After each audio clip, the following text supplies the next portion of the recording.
Boa noite, pessoal. Boa noite a todos. Todo mundo que já entrou aí no nosso papo de vela. Boa noite, Camila. Obrigado por você ter aceitado o convite de vir aqui falar com o pessoal, explicar um pouquinho aí sobre esse assunto que é muito importante para nós navegadores, né? E que, infelizmente, a gente teve o ocorrido com o veleiro Adventus, e é muito importante você trazer o seu conhecimento para a gente saber como proceder. O pessoal aí com certeza tem algumas dúvidas e sobre o comportamento desses animais que nos acompanham aí nas nossas navegações. Oi, Daniel, tudo bem? Eu agradeço o convite, né, e a oportunidade de poder conversar com todo mundo. Acho que a ideia é fazer um bate-papo. E eu sei que o tema é super importante, tanto é que eu convidei duas pessoas aqui que são também especialistas na questão do comportamento das baleias, e o Milton, em especial, especialista nessa parte da interação das baleias também com embarcações. Então, eu queria apresentar para vocês dois convidados especiais que fizeram um esforço para estar aqui com a gente hoje, porque eles estavam com milhões de outras atividades, que é o Dr. Milton Marcondes, que está aqui já com a tela aberta. O Milton, ele é médico veterinário, coordenou o Instituto Baleia Jubarte por muitos anos e continua na coordenação, né? Então, está lá à frente da coordenação de pesquisa toda do Instituto, da direção do Instituto. Também é um dos especialistas do Brasil, como parte da delegação brasileira na Comissão Internacional Baleeira. Então, vem trabalhando já há muitos anos na interface do turismo de observação de baleias, e, obviamente, acaba dando uma assessoria no conhecimento das baleias para toda a costa brasileira e participa das discussões globais sobre os desafios para a conservação dessas espécies, né? E eu também convidei a Mia Moretti, que está aqui com a gente. A Mia estava lá com o vídeo, a Mia está no aeroporto. E ela também é especialista em comportamento das baleias e tem feito um trabalho super bonito ali na região de Ilhabela. A Mia, além de trabalhar com as baleias, é velejadora de longa data. Milton também tem essa experiência, né? Mas eu vou enfatizar isso na Mia, porque eu já encontrei com ela várias vezes, inclusive navegando aqui nas nossas águas paranaenses, né?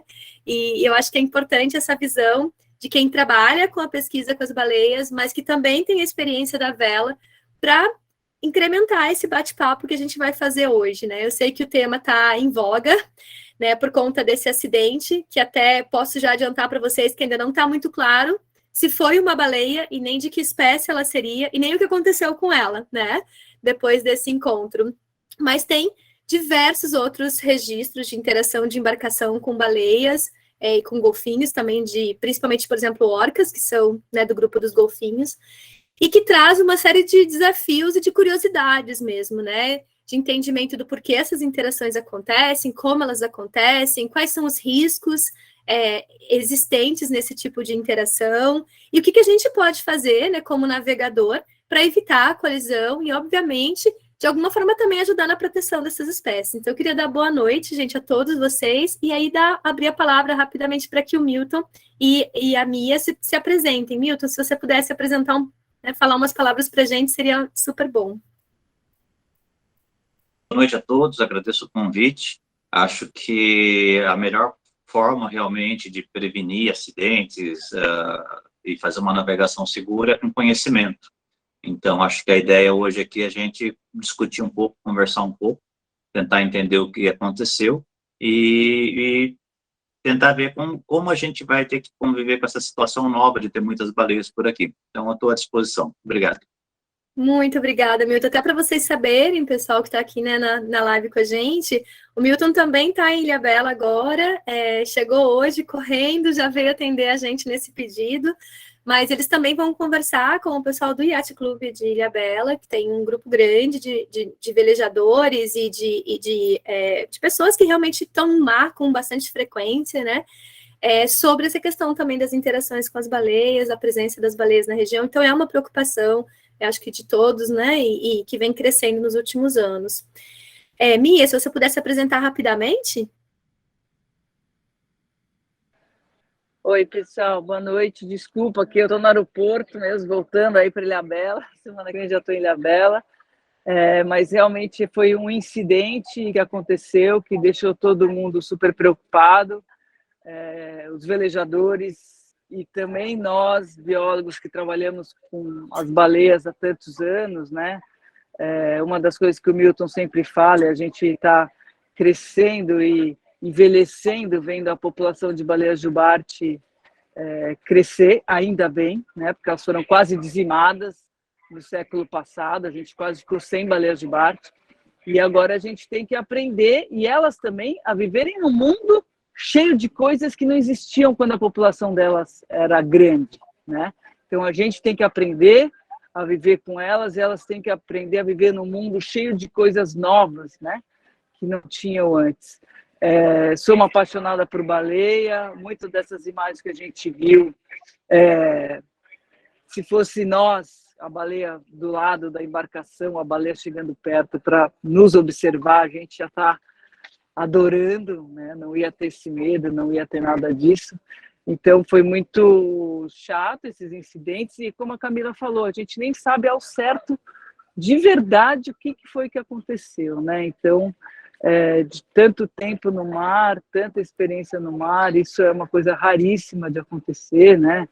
Se é que aconteceu de fato, a gente não sabe direito o que aconteceu, mas para a gente é muito triste ver as pessoas com medo e meio que até demonizando um animal que é tão sensacional, tão incrível, tão importante para o planeta, né? Então a Camila me fez esse convite hoje cedo também, eu quis participar para poder falar por elas, né? Que são seres encantadores e não merecem ser demonizadas dessa forma, e muito importante para o planeta, né? Obrigada, Camila. Obrigada, Milton.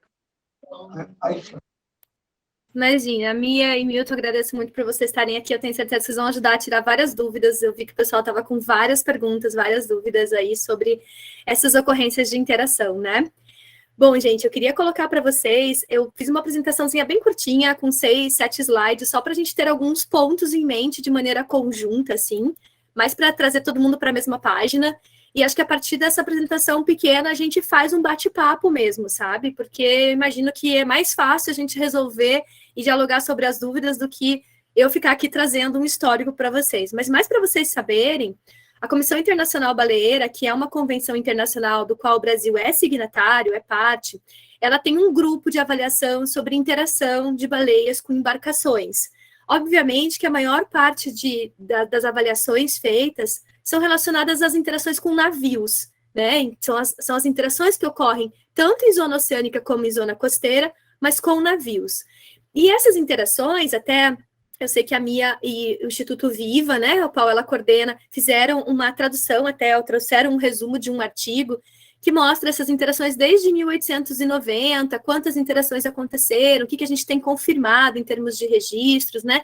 Eu posso passar todos esses links para vocês depois, para vocês darem uma olhadinha, mas, em geral, o número de colisões, ele aumentou quando a velocidade dos navios também aumentaram.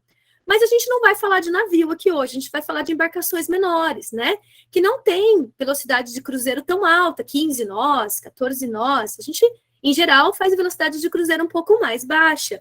Mas ainda assim tem interações, né? E aí tem até alguns trabalhos mostrando interações com embarcações a 5, entre 5 e 9 nós de deslocamento. Ou seja, não é bem só o deslocamento da embarcação, tem algo mais.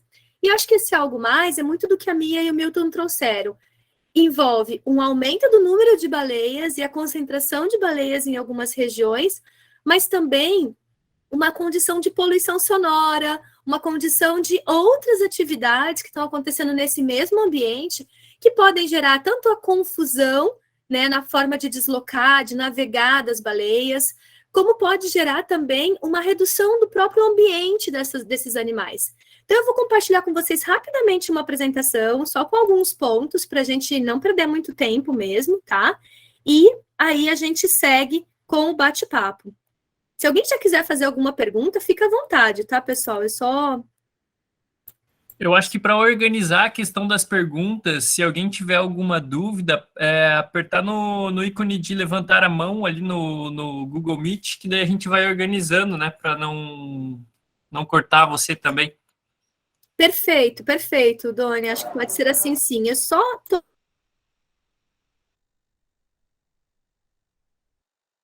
Acho que a Camila acabou saindo da reunião sem querer aí. Perdão, pessoal, eu estava tentando colocar aqui para compartilhar e alguma coisa está acontecendo que eu não estou conseguindo compartilhar a tela. Deixa eu ver aqui como é que eu vou fazer. Eu estava com 2 telas e na hora que eu tirei aqui eu não estou conseguindo mais. Ah, ok. Vai dar certo aqui agora. Deixa eu só abrir aqui, pessoal, para compartilhar a tela certa. Só um minutinho.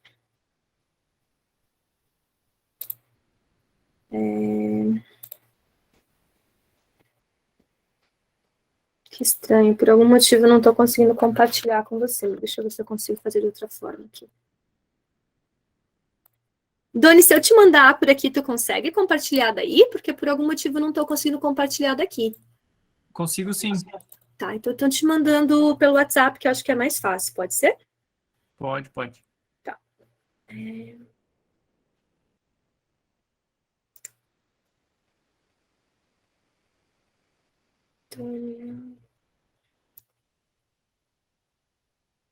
Desculpa, pessoal, só sempre acontece no momento que a gente não está esperando. Eu pus o grupo dos velejadores já o PDF. Se você puder compartilhar aqui com a gente, te agradeço.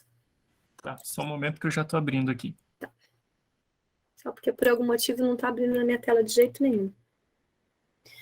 Bom, gente, mas é uma apresentação bem curtinha mesmo, mas para a gente começar essa conversa, que eu acho que quando a gente fala de interação entre embarcações e baleia, tem 3 pontos principais que a gente precisa entender.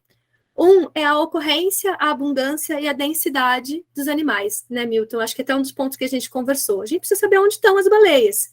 Onde estão essas baleias? Quanto tempo elas ficam? Onde elas se concentram, né? Essa é uma informação que dentro da ciência a gente já conseguiu avançar bastante, mas ainda tem muita informação para ser descoberta.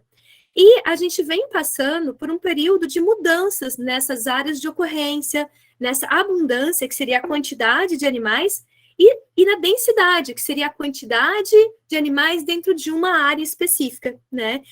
Isso vem mudando por conta das outras atividades que acontecem no ambiente, isso vem mudando por conta das mudanças climáticas, que alteram a temperatura da água, alteram o padrão de movimentação e de migração das baleias, né? Mas é importante a gente conhecer essas áreas, esses mapas de ocorrência, principalmente para quem está fazendo navegação costeira oceânica, né? Conhecer a distribuição das espécies numa área pequena, por exemplo, como é que é a distribuição das baleias ali no entorno de Ilhabela, né? Como é que é a distribuição e a ocorrência das baleias ali na região de Abrolhos, ou ao longo da costa do Espírito Santo e da Bahia? Essas informações, elas estão disponíveis, inclusive na internet. Se vocês derem um Google, já aparece uma série de informações e de mapas mostrando as regiões onde tem maior concentração. A gente também consegue acessar de uma maneira relativamente fácil as instituições que trabalham com as espécies ao longo da costa brasileira e que podem te passar uma informação um pouco mais detalhada. Olha, em tal lugar, toma mais cuidado, tem uma concentração maior de baleia. Aqui no estado de Santa Catarina, por exemplo, o projeto Baleia Franca, ele tem, inclusive, na página do projeto, um mapa que é interativo, onde fica lá evidenciado onde foi visto baleia no dia anterior, né? Ou nas últimas semanas, onde o pessoal tem visto mais baleias. E isso é um resultado super legal que vocês podem aproveitar também para direcionar o conhecimento, né, a informação de vocês e tomar mais cuidado no processo de navegação. Acho que deu certo, Doni? Deu sim. Eu vou abrir em tela cheia. Quando precisar trocar, você me avisa daí, por favor. Bom. Perfeito. Obrigada. É bem pequenininha, mais para a gente ter algumas ideias mesmo. Se puder compartilhar, tá ótimo.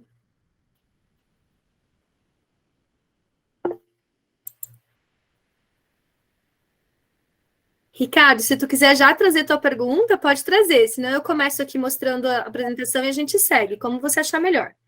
Oi, Camila, obrigado aí pela tua disponibilidade. Boa noite a todos. E obrigado aí aos teus colegas também, que vão contribuir bastante. Acho que é um tema bem legal, a gente tem estado preocupado com isso já há algum tempo. Conversamos sobre isso até, Camila, lembra? Não sei, aquela ocasião que nos encontramos em Pontal. Sim. Acho que aquela época tinha acontecido em Portugal, lembra? Aquela situação em Sim, com aquele casal Portugal. brasileiro, inclusive, né? Isso. Uhum. Bom, mas eu queria te perguntar o seguinte, você falou desse mapa de Santa Catarina, é possível a gente pensar em coisa parecida aqui no nosso litoral?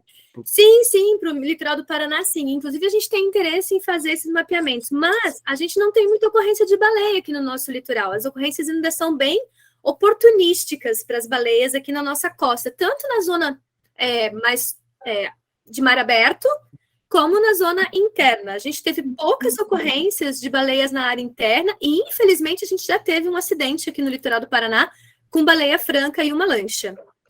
Então, assim, a gente pode, sim, providenciar esses mapas, a gente ainda não tem eles, mas algumas regiões onde tem ocorrência mais frequente de baleias, como é o caso da Bahia, do Espírito Santo, de Santa Catarina e mesmo no entorno de Ilhabela, esses mapas já existem.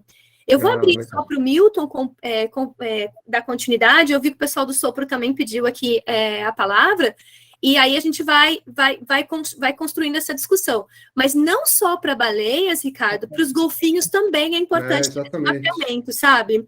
E a gente pode ter esse mapa, eu acho que sim, é um produto bem fácil da gente gerar aqui para o Paraná, de uma maneira e com uma linguagem acessível a todos. A gente pode pensar nessa providência sim. E aí, a gente pode ajudar nisso? Quem é cruzeirista? Com certeza, Ricardo. Na verdade, a gente está montando agora um projeto de ciência cidadã junto com a NASA para registrar os encontros com mamíferos aquáticos aqui no Paraná. Na verdade, a gente vai poder usar em qualquer lugar, mas a gente está fazendo isso para o Paraná específico.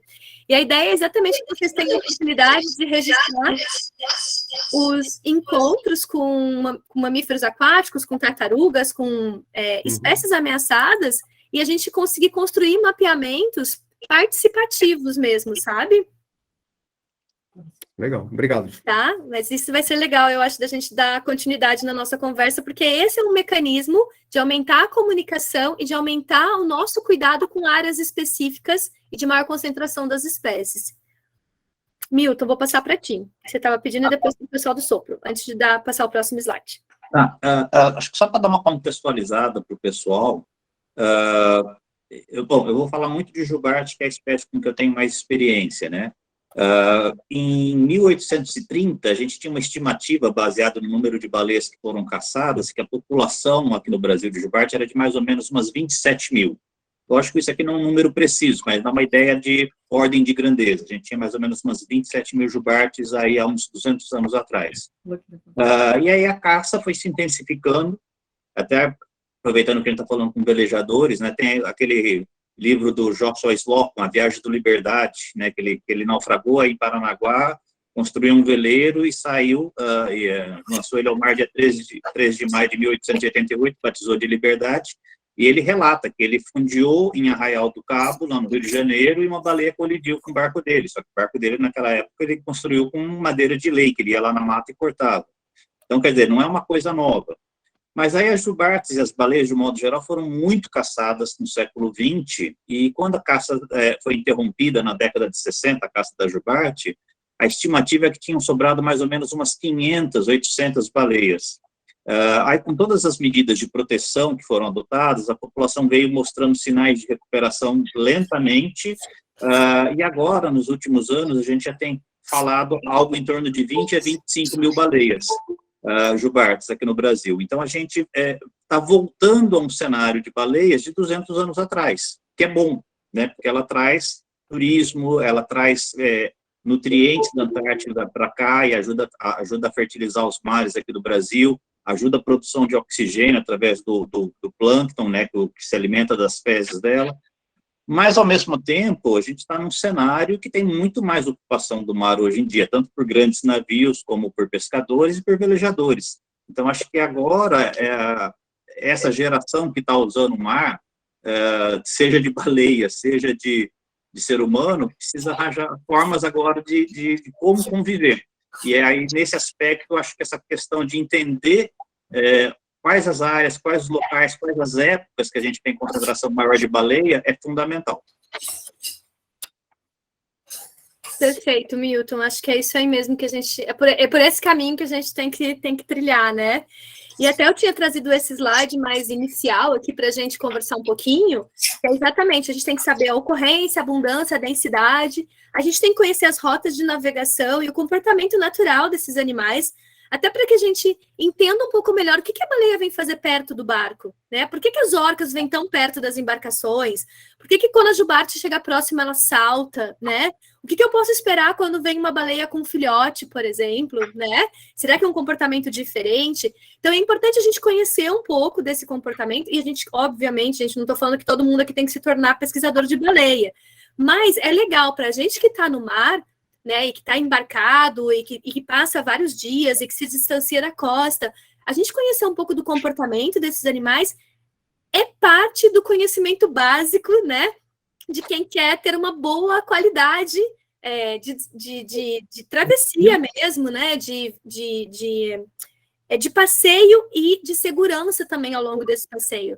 Até para a gente não se preocupar com coisas que talvez não precise de preocupação, ou saber como agir de maneira preventiva para evitar uma colisão, para evitar deixar o animal estressado, né? Para evitar qualquer situação de maior risco. Tá?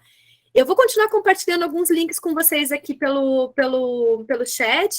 E já coloco, Álvaro, as informações sobre onde vocês podem ver os mamíferos, e até vejo que tu está escrevendo em espanhol, não sei se tu é argentino, mas na Argentina tem um projeto hoje muito legal que você consegue atualizar, ver em tempo real a movimentação das baleias já que estão sendo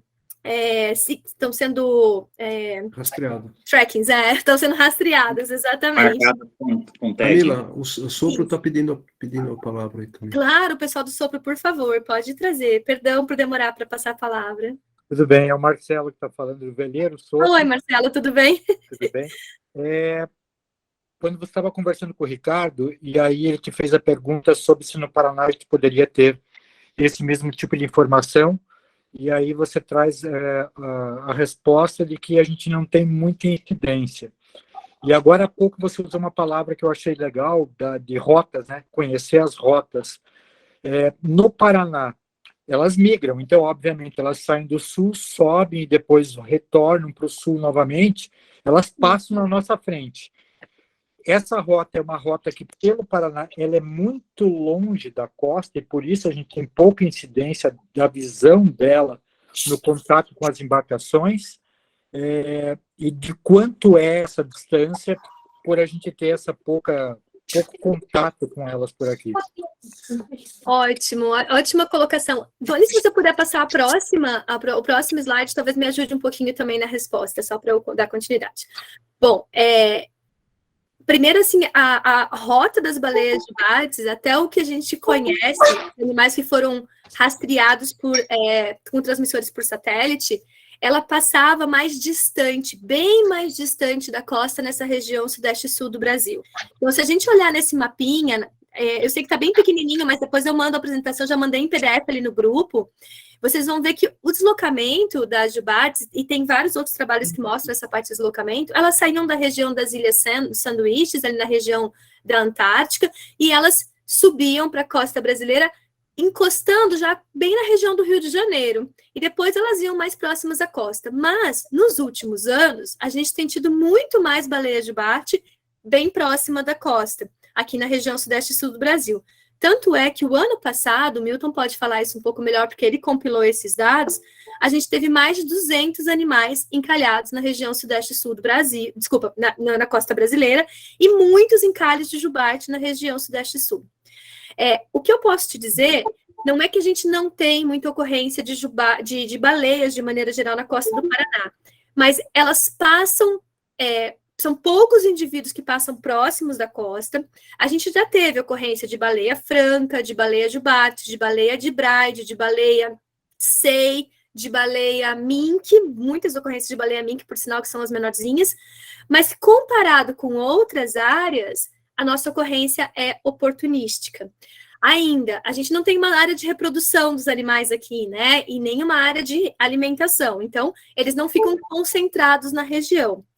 O que a gente tem de informação de deslocamento dessa rota migratória seria para além da exórbita de 50 metros, que para a costa do Paraná é muito longe da zona costeira, entendeu? Mas o que eu nem me arriscaria mais, Marcelo, te dizer que isso é o padrão, porque parece que esse padrão está mudando. Graças a Deus, esse ano a gente não está com muitas interações com jubarte ainda, mas nossos pescadores artesanais, o ano passado, tiveram muita interação. Naquela região da Barra do Sul e na região ali de Barra do Saí, a gente recebeu imagens dos pescadores com 11 jubartes na área onde eles pescavam, que era exórbita de 20, 25 metros. Tá? Então, é importante a gente ter esse cuidado e esse comportamento preventivo, inclusive, como o Ricardo falou, de mapear, de colocar esses mapas e de trabalhar com ciência cidadã, porque, obviamente, que dentro da ciência a gente não consegue monitorar todas as áreas, a gente não consegue fazer um amplo esforço na área oceânica, na área mais costeira, e, com certeza, quem está nas embarcações tem mais oportunidade de ver. Então, criar um mecanismo da gente abastecer um mapa de maneira integrada pode ser um caminho super legal, que de repente a flotilha puxa essa frente, né? E a gente pode começar a construir esse mapa juntos mesmo, né? E até com os pescadores artesanais, que também estão vendo. Por exemplo, semana passada a gente teve 2 ocorrências de baleia-minke aqui no litoral do Paraná. Tá? Porque você tem, por exemplo, um site em que eu, por exemplo, estou fazendo uma travessia. Eu faço um avistamento aqui na região entre, vamos colocar, Paraná e São Paulo, com a baleia. Se eu conseguir ter um registro fotográfico e puder colocar latitude e longitude do local, data, dia, hora da localização, aos poucos a gente começa a criar um banco de dados grande de aparições, de contatos, né? Sim, inclusive eu já vou divulgar aqui para vocês, a gente já tem um aplicativo por onde a gente pode começar essa frente, que é o Siga Rebimar, que é um aplicativo que o Rebimar, que é da Associação Mar Brasil aqui do Paraná, fez pensando em fauna de maneira geral e lixo. A gente está fazendo um mapeamento de lixo, inclusive essa reportagem vai para o Jornal Nacional na semana que vem, né, de divulgação desse aplicativo. Tem para Android e para Apple. E a gente consegue começar a rastrear por esse aplicativo. Eu tenho acesso aos resultados do aplicativo, então posso já me comprometer com vocês a pegar as informações que estão referentes aos mamíferos aquáticos para a gente somar. Eu vou só abrir, Marcelo, para a Mia, porque eu acho que ela tem complementações e o Milton também, antes da gente dar continuidade. Perfeito, me respondeu, obrigado. Imagina. Só para a gente já somar, provavelmente eles querem somar nessa discussão. Mia, fica à vontade, por favor. Oi, gente, de novo. Desculpa o barulho de fundo aqui, mas o que a Camila estava falando da distribuição das baleias, né? O que a gente tem visto de alguns anos para cá, com esse aumento populacional, é que as jubartes elas estão se espalhando mais em áreas que elas ocupavam antes, né, dessa caça, antes das populações terem sido dizimadas. Trabalhei em Abrolhos por muitos anos, há 26 anos atrás, assim, por muitos anos, e normalmente a gente via umas baleias muito robustas, muito gordas, assim, as baleias ônibus que eu chamava, eram retas em cima. E agora, desde 2019, a gente está fazendo esse trabalho de pesquisa na região de Ilhabela, região supercosteira, e a gente tem visto a grande maioria das baleias que a gente vê são baleias magras, pequenas e muito marcadas, né? Não são umas baleias aparentemente saudáveis e gordas e fortes como a gente normalmente, como eu vi em Abrolhos normalmente, né? E a gente está tendo relatos também na região de Ilhabela das baleias abrindo a boca, né? Nos parece, nunca a gente viu, ninguém filmou ainda elas abrindo a boca e vendo os peixes, nos parece que elas estão aproximando para tentar uma alimentação, né? Então essas baleias que são mais magras, talvez estejam aproximando da costa, essa região que a gente não tinha antes, justamente por causa disso. Mas lembrando que há 1800 tal, tinha até caça de baleia nessas regiões mais costeiras, né? Então, para a população, como o Milton falando, chegando aos níveis originais, a gente tem que saber realmente onde elas estão, e esse caminho de criar esse aplicativo mesmo, para cada um dos velejadores colocar a avistagem dos bichos, vai ser sensacional, porque o nosso esforço de pesquisa não é enorme, né? A gente, ano passado, fez 2 expedições de Axi, que a gente seguiu de Ilhabela até o norte do Rio de Janeiro, E a gente viu muitas baleias costeiras, né? O ano passado foi um ano, não sei se atípico ou não, a gente está esperando aí ver o que acontece esse ano, mas a gente teve muitas avistagens costeiras. E quando a gente saiu para fora, a gente fez esse trabalho com um catamarã, tá, Bela? Quando a gente saiu para fora, a gente viu pouquíssimas. Então, elas estavam mesmo dentro dessa isóbata de 100 para dentro, né? Mais para fora, as avistagens foram mais raras, né? Sim.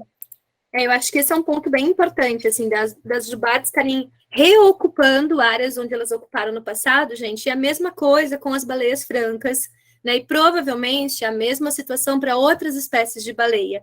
Então, apesar de nós não termos, historicamente, a gente monitora a ocorrência das baleias aqui no Paraná desde 2007. De 2007 até hoje, a gente teve registros, por exemplo, de orcas praticamente anualmente aqui no nosso litoral do Paraná. Então, não estou falando de baleia, estou falando de golfinho, né? A gente tem populações residentes de golfinhos aqui no Paraná. Eu não aproveitei o dia de hoje para falar sobre isso, mas a gente pode marcar um outro bate-papo para eu mostrar para vocês o que a gente já sabe da megafauna marinha aqui do Paraná e aonde estão essas áreas de concentração. Mas a gente tem visto os baleias jubartes aproximando até... Posso dizer que nos últimos 5 anos a gente não teve ocorrência de baleia franca, a gente teve ocorrências de baleias jubarte, inclusive que puderam ser vistas da orla, da região de Xangri-Lá, ali, mesmo aqui de Pontal, da Ilha do Mel, ou seja, elas estavam muito mais próximas nesses últimos anos. E a gente tem tido ocorrências mais frequentes de baleia mink e de baleia de Braide. Inclusive, as últimas baleias de Braide rastreadas, né, inseridos os tags satelitais lá no Rio de Janeiro, elas vieram para cá e elas ficaram no entorno da região de Currais por quase 3 meses. Tá? Então, é isso. Tem um crescimento na ocorrência das espécies aqui, mas as avistagens ainda são oportunísticas. A gente não tem um período do ano que fala, em tal época a gente vai ver tal espécie aqui no litoral do Paraná. Mas isso pode estar... a gente pode estar vendo, né? A gente pode enxergar, pode estar vendo, que horror esse jeito de falar. Mas a gente pode enxergar esse processo, né? E pode ser um processo que nos próximos anos a gente vai ter um número maior de avistagens aqui na região. Dona, eu vou te pedir para passar o próximo slide. Esse slide, gente, era mais para contar para vocês que a população estava aumentando, né? Que é o que o Milton trouxe. Já vou passar a palavra para o Milton de novo. E também para mostrar para vocês o que significa as baleias jubartes, né? Dentro de um contexto maior, ecológico, as rotas migratórias principais. Lembrar que as baleias jubartes que ocorrem aqui, elas são de uma população específica, não são as mesmas que ocorrem lá na costa da África, lá na costa da Austrália, ou mesmo no hemisfério norte. Existe troca entre as populações, mas elas são independentes, né? São populações distintas, na verdade, não independentes, mas distintas. E a gente tem aí também outras espécies, como a baleia franca, e a gente não pode esquecer, o ano passado a gente teve um registro de baleia finha aqui no Paraná. Foi um registro de animal encalhado, mas ainda assim, se a gente olhar para os resultados do PMC, que é o Projeto de Monitoramento de Cetáceos, que vem sendo feito em toda a Bacia de Santos, a gente tem a ocorrência de algumas espécies de baleias que vem se intensificando em toda essa região de São Paulo, Paraná e Santa Catarina, né? Em áreas cada vez mais rasas, mas ainda distantes quando a gente pensa nessa área muito rasa do litoral do Paraná. Milton, pode falar. Não sei se o Milton está aí ainda. As baleias, né, onde estão a distribuição delas. No caso da jubartes, a principal concentração delas é o Banco dos Abrolhos, onde elas vão para se reproduzir. E aí, quando elas saem do Brasil, quando elas vão descendo na costa. Aí, quando chega na altura de Cabo Frio, a costa do Brasil vai mais para oeste. Então, aí não é que elas se afastam da costa, elas começam a descer em linha reta, em direção à Geórgia do Sul. E aí, consequentemente, elas vão ficar mais afastadas.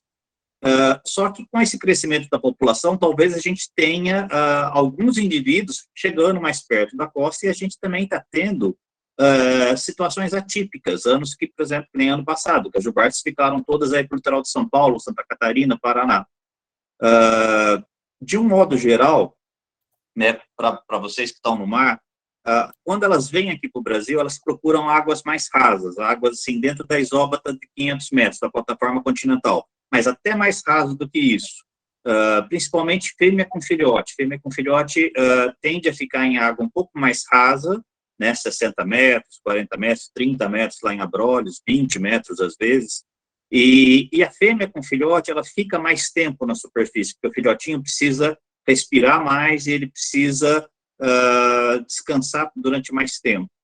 Então, de um modo geral, para quem vai estar navegando por Brasil, a regra básica para tentar reduzir risco de acidentes é não sobrepor barco e baleia no mesmo local. Como não dá para você combinar com a baleia, se você tiver a opção de abrir sua navegação e se afastar e ir para águas mais fundas, você diminui a chance de acontecer um acidente. Agora, às vezes não dá para fazer isso. Às vezes, por exemplo, você tem que passar numa área que você sabe que é uma área de concentração de baleias. Então, se você tiver a opção de tentar passar por essas áreas de maior densidade, por exemplo, o sul do Banco dos Abrolhos, que fica aquela região ali na parte do Espírito Santo, é a área de maior concentração delas agora em agosto e setembro. Você vai correr a Refeno, você vai ter que passar por lá, tente passar durante o dia, para você pelo menos ter um visual, né? Tentar identificar a presença dos animais. E no caso, esses animais, quando eles vivem num ambiente aquático, onde a luz não se propaga bem, mas o som se propaga muito bem. Então, o principal sentido deles, de percepção do ambiente, é através da audição. E aí, talvez venha o grande problema, né? O veleiro, fazendo a navegação à vela, ele é eminentemente um barco silencioso. Então, aí, normalmente a gente fala, se você tiver como produzir um ruído, ou com motorzinho de polpa em neutro, ou um sistema de som dentro do barco, que o som se propague pelo casco e vá para a água, isso pode servir para deixar a baleia mais atenta de que tem uma fonte de ruído se aproximando dela, e aí talvez ela tentar evitar. E dentro dessa dinâmica do que elas vêm fazer aqui, que no caso da Jubartes, que elas vêm aqui também para acasalar, às vezes a gente tem um negócio que a gente chama de grupo competitivo, que são várias baleias, quando você vê 4, 5, 6 borrifas ali tudo ao mesmo tempo, são vários machos disputando uma fêmea para acasalar. Essa é uma situação que ela não está nem aí para a presença de barco, e elas mudam a direção com muita frequência. Então, se você vê 4, 5, 6 borrifos juntos, de jubarte, cuidado, porque são animais que podem mudar de direção a qualquer momento, tá? Legal, Milton, bem bom esses pontos que tu colocou. Eu até tenho alguns slides, 2 ou 3 slides na frente ali que vão mostrar essa informação também, mas eu vou deixar o Guilherme falar primeiro e depois, só para deixar para vocês, pessoal, esse slide era para mostrar exatamente as rotas principais de migração das baleias. Aí vocês conseguem ver aqui para o Brasil a rota da baleia franca e a rota da baleia jubarte, né, chegando ali mais para o sul do Brasil. As baleias francas, obviamente, sobem, inclusive a gente tem ocorrência de baleia franca lá na região do Banco dos Abrolhos, por exemplo, mas era mais para ter uma ideia, assim, por exemplo, essa região da costa do Rio de Janeiro até a região da Bahia, realmente tem uma ocorrência bem intensa de baleias jubartes, nesse período que começa em junho, né, Milton, até tem alguns anos começando um pouquinho antes, até o período de outubro, eu até nem sei mais dizer se é isso mesmo, Milton. Eu diria que era de junho a outubro, mas eu sei que a gente tem tido bichos até dezembro, e eu sei que a gente tem tido bichos antes também, né?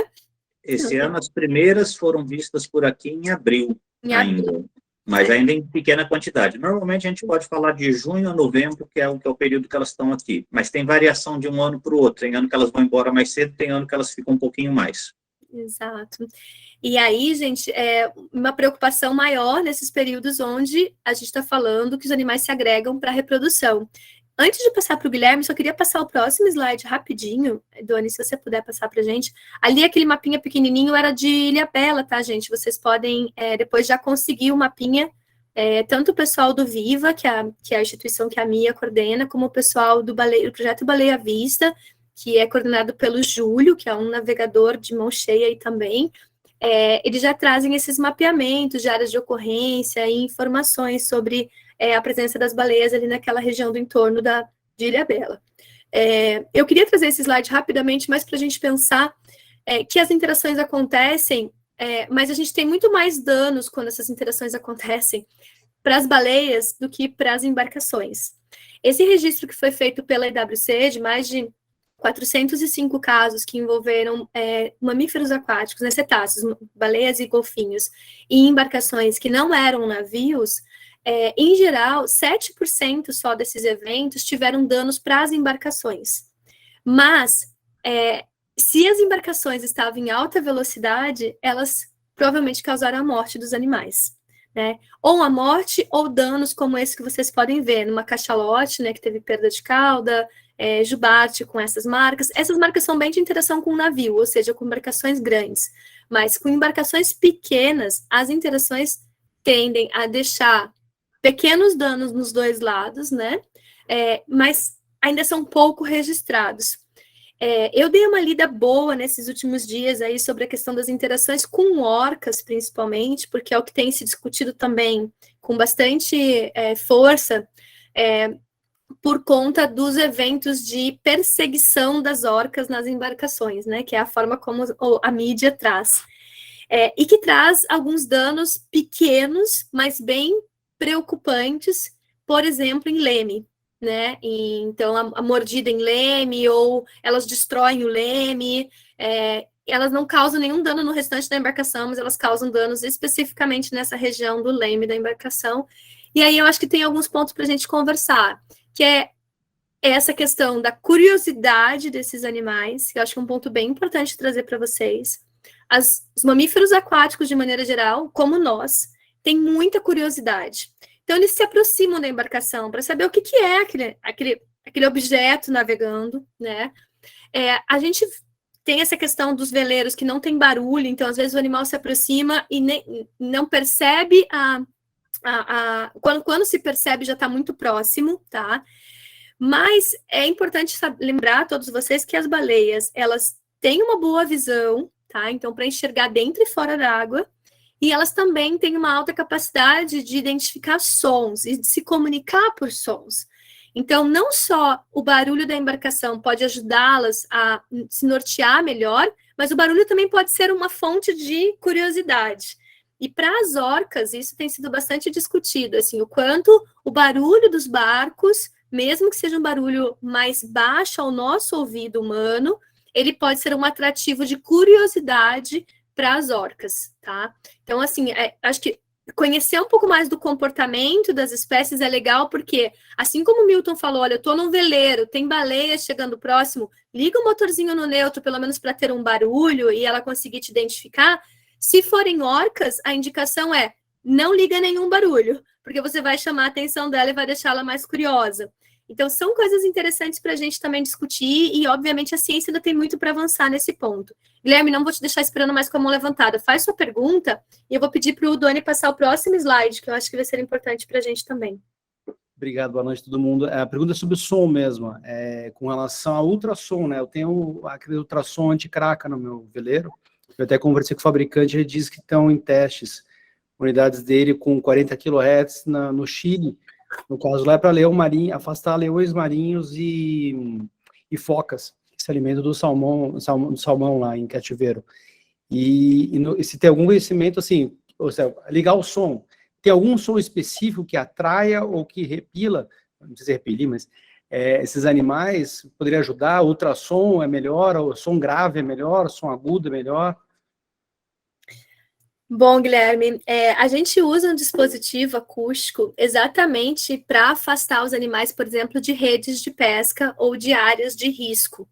Só que esses dispositivos, eles são construídos e testados para espécies específicas, porque ele tem resposta diferente para cada espécie.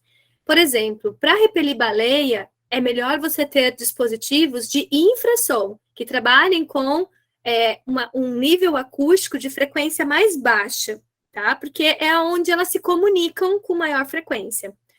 Para repelir golfinho, a gente tem que botar em ultrassom ou em sons de alta frequência, por exemplo, 45 kHz, né? Ou 70 kHz, que são as frequências onde eles estão mais preparados para escutar, porque é onde eles se comunicam. A questão da acústica é que você pode tanto criar um comportamento de repelir, como criar um comportamento de atração. Por isso, normalmente, quando a gente usa dispositivos acústicos, a gente tem que testar e experimentar para aquela região, para aquela população, para aquela espécie. E as respostas vão ser distintas. Por exemplo, o próprio repelente para afugentar os lobos marinhos de áreas de salmão, eles podem ser um atrativo para alguma espécie de golfinho. A gente tem dispositivos que foram criados para repelir golfinho e que atraem os lobos marinhos. Inclusive, tem um apelido bem interessante que é alarme de comida, né? Que é exatamente, bota o dispositivo lá, os lobos já sabem que a rede está na água, eles vão atacar a rede para comer. Então, o uso de dispositivos é uma alternativa, né? A gente não descarta essa alternativa, mas ela sempre precisa ser testada. E a gente não pode esquecer de um ponto que tanto a Mia como o Milton já trouxeram, é que hoje a gente tem múltiplas fontes de ruídos no mar. Muitas fontes. Hoje aqui no Paraná, pessoal, se eu colocar o hidrofone no Puruquara, né, que a maior parte de vocês conhecem, que está lá isoladinho, longe das fontes principais de ruídos, eu ainda vou pegar um ruído de fundo, que é propagado pelas outras atividades que estão no entorno e que aqui no litoral do Paraná, por a gente ter um sedimento mais fino, por ter essa configuração estuarina, acaba propagando o som. Então, assim, colocar qualquer novo dispositivo acústico na água, precisa saber aonde você vai passar. Porque se você for navegar no lugar onde tem sísmica acontecendo, o teu dispositivo não vai fazer diferença nenhuma.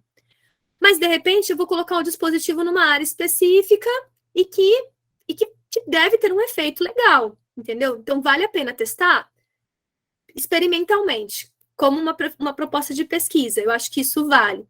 Eu vou mostrar depois um slide ali, que é o último slide, que tem vários lugares do mundo testando dispositivos, que podem ser acoplados no barco, que podem ser acoplados nos diferentes tipos de embarcação, como uma forma de afugentar os animais. Mas é importante a gente lembrar também, pessoal, que imagina só se 10 veleiros resolvem colocar um dispositivo acústico de afugentamento de baleias e vão para Abrolhos, que é a principal área de concentração delas, que é onde elas têm todo um comportamento reprodutivo, elas precisam se encontrar, elas precisam se agregar, e a gente chega lá com esse dispositivo. O resultado não vai ser bom, né? Não vai ser bom em termos de conservação, não vai ser bom em termos de proteção de uma área que é prioritária para a conservação da espécie. Então, a gente também precisa ter essa avaliação. Aonde usar esses dispositivos, talvez em navegações de cruzeiro, em mar aberto, como uma forma alternativa, ou um dispositivo que eu só ligo quando eu vejo que a baleia está muito próxima, né? Mas tem que ser dispositivo treinado e específico mesmo. Mia, estou te passando a palavra para não me estender mais nesse ponto. Oi, Camila. Não, era justamente isso que eu ia falar. Meu primeiro trabalho de pesquisa com baleia foi no Canadá, 27 anos atrás. A gente estava testando um dispositivo para afastar as baleias de redes, porque, não sei se vocês sabem, mas a maior ameaça às baleias e golfinhos no mundo hoje em dia é captura acidental, é interação acidental com petrechos de pesca, né? Tem uma estimativa que mais de 300 mil baleias e golfinhos morram por ano capturadas acidentalmente nessas redes. Então, o mundo inteiro é um problema social, né, ambiental, por causa das baleias, social, é muito forte no mundo inteiro, e tem se tentado desenvolver essas tecnologias, como a Camila estava falando, para tentar afugentar os animais das redes de pesca, para não ter esse problema para eles e para os donos das redes, dos petrechos de pesca e tal. Mas é exatamente isso, a gente cai num ponto que, poxa, a toninha, o golfinho criticamente ameaçado de extinção por causa de interação negativa com petrechos de pesca. A gente vai colocar um monte de rede, com um monte de alarme acústico na área de ocorrência que elas vivem, no habitat delas, né? Então, justamente isso a gente tem que ponderar, né? Então, não dá para colocar equipamentos fazendo sons, e mesmo isso, nesse trabalho que eu fiz há tanto tempo atrás, atraía, afastava baleias de Bart, mas atraía mink também, né? Então, acho que tem muitos estudos, né, Camila? Você trabalha mais com a parte de bycatch aí no mundo inteiro, que você tem essa visão mundial aí do bycatch. Não tem nada específico, uma coisa que a gente já descobriu que vá funcionar para todas as espécies, né? A gente não tem essa informação ainda, né? Perfeito, Mia. Guilherme, acho que é isso, assim, com relação ao dispositivo acústico, tem muita coisa sendo feita, até tem se você quiser conhecer, se interessar em saber um pouco mais, porque eu sei que a galera da navegação também adora mexer com essa parte mais tecnológica e aprimorar coisas, né? Tem um Banana Pinger, chama Pinger, né, esses dispositivos acústicos. Esse é bem legal se você quiser conhecer, estudar um pouquinho mais, porque tem essa variação da frequência e da área, né, da área de influência dessa frequência, E eu acho que é legal, assim, são todas oportunidades que a gente ainda está estudando e conhecendo no âmbito da ciência, mas que podem vir a nos ajudar a diminuir essa interação. Como o Milton e a Mia trouxeram, a gente tem um crescimento do tamanho, um aumento do tamanho das populações, né? E obviamente, com o aumento do tamanho das populações, a gente também vai ter um aumento das áreas de ocorrência das espécies de baleia. E a gente também tem muita gente interessada em aproveitar o mar de maneira turística, com questões econômicas, e essas sobreposições vão aumentar nos próximos anos. Então, a gente vai ter que buscar tecnologia, inovação, para reduzir os danos dessas interações, né? E para que elas sejam o mais positivas possíveis. Então, assim, eu acho que esse envolvimento, esse desenvolvimento na pesquisa, ele vem acontecendo, e a gente até aproveita, né, nesse momento para fazer um chamado, porque pessoas que não são da área biológica, da área de conservação, mas que têm interesse em desenvolver esses dispositivos, em testar esses dispositivos, são muito bem-vindos, porque não é uma linha de pesquisa só para biólogo, para veterinário, para oceanógrafo, é uma linha de pesquisa para engenheiro, né, para engenheiro de computação, para engenheiro elétrico. A gente precisa realmente aprimorar, inclusive em dispositivos sonoros que possam detectar os animais.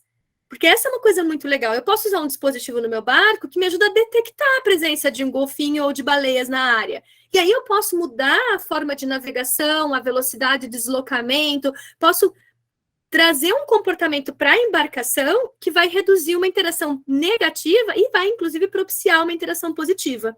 Né? Então, acho que essa pode ser uma linha mais para frente. Eu vou passar para o Milton, depois vou voltar para mim. Pode falar, Mia. Não, é que faltou eu falar uma coisa que eu queria falar ali, eu tinha perdido a linha de raciocínio.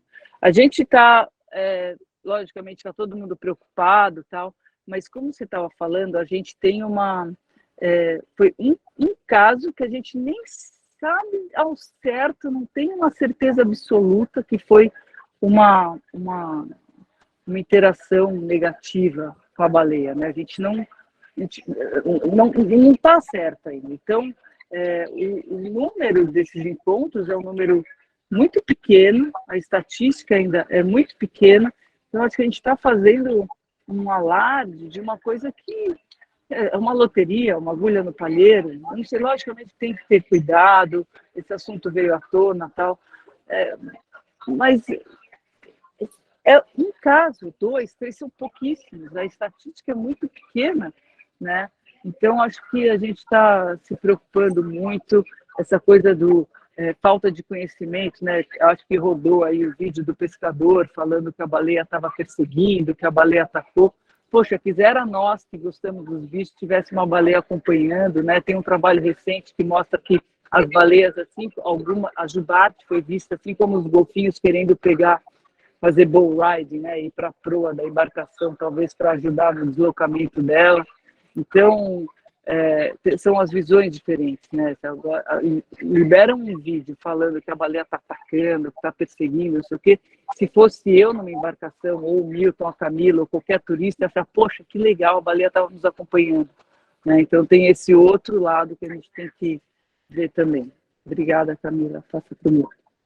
Imagina. Milton, a palavra é sua. Não, é que eu vi alguém comentando ali, deu um pop-up aqui na tela, falando de repente podia mudar refeno. É o tipo de estratégia que pode ser interessante. Quer dizer, talvez quando a regata foi estabelecida, a gente não tinha uma população de baleias grandes, ela foi estabelecida durante o inverno, passando por abrolhos. Né? Se não tiver nenhum empecilho em modificar a data da refeno, evitaria ter um monte de veleiro trafegando numa área de alta concentração de baleias durante o inverno. Então, esse tipo de solução é uma solução boa de se fazer, se for viável. E acho que é importante envolver também a Marinha, né? A Marinha pode, através de avisos aos navegantes, passar informações, né? Porque, como a gente falou, a gente sabe onde tem algumas concentrações, mas isso muda de um ano para o outro, né? Às vezes tem situações que surgem, de repente, que a gente começa a detectar no começo da temporada, mas a gente ainda não tem certeza. Então, assim, se a gente tem um sistema que consegue falar com os navegantes e passar uma informação, falou, ó, esse ano as baleias estão um pouquinho mais para o sul, estão ficando mais no litoral de Santa Catarina e São Paulo, Paraná, né? Seria importante. E alguém aí também comentou de se foi um ataque, se não foi um ataque. Faz 25 anos que eu trabalho com baleias, né? Desde a Alasca até a Antártica. Eu nunca vi uma baleia intencionalmente ser agressiva, né? Ela ir para cima de um barco, tentar atacar um barco, alguma coisa nesse sentido.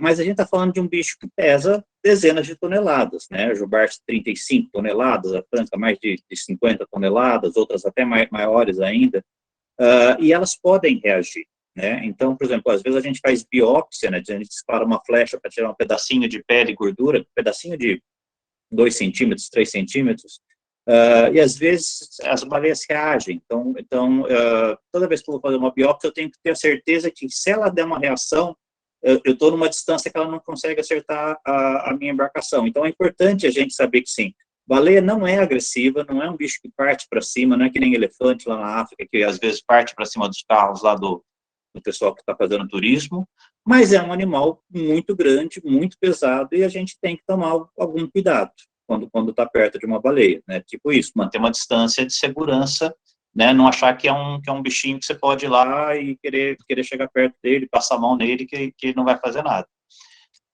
E só para falar, semana passada, lá em Abrolhos, eu tive um grupo que era uma fêmea, que ela até virou barriga para cima, a gente conseguiu ver que ela era fêmea, e ela ficou rodeando o barco, mas passando por baixo da gente.